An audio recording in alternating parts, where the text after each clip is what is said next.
L'être humain a besoin d'un milieu humain, de communion, de confiance, d'amitié pour développer tout son potentiel et pour se former.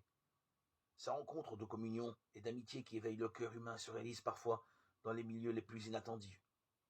On peut les trouver dans des prisons, des hôpitaux, parmi les mendiants, les enfants de la rue ou des femmes victimes de la prostitution, selon des modalités de bonté, de tendresse et d'un grand respect de l'autre. Chaque être humain a son secret, son mystère. Certaines vies sont longues, d'autres courtes.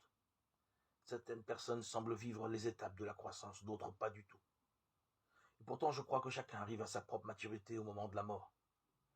Pour certains, on voit clairement le sens de leur vie. Pour d'autres, on ne les voit que difficilement. Personnellement, je crois dans l'importance de chaque personne, quelles que soient ses limites, sa pauvreté ou ses dons. Il y a un sens à la vie de chacun, même si on ne le voit pas. Je crois dans l'histoire sacrée de chaque personne, dans sa beauté et sa valeur. La personne existe dès sa conception.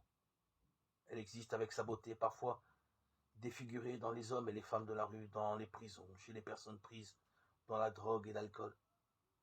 Elle existe même chez ceux qui tuent avec brutalité et qui utilisent la torture, abusent les enfants. Chaque être humain est important et capable de changer, d'évoluer, de s'ouvrir un peu plus, de répondre à l'amour, de s'éveiller à une rencontre de communion. Je voudrais transmettre cette foi dans la personne humaine et dans ses capacités d'évoluer, car sans elle, nos sociétés risquent de devenir purement compétitives et paternalistes à l'égard des faibles, les enfermant dans l'assistanat au lieu de les aider à se mettre debout pour s'ouvrir à d'autres. Elles risquent aussi de rejeter ceux qui gênent, parfois même de vouloir les supprimer.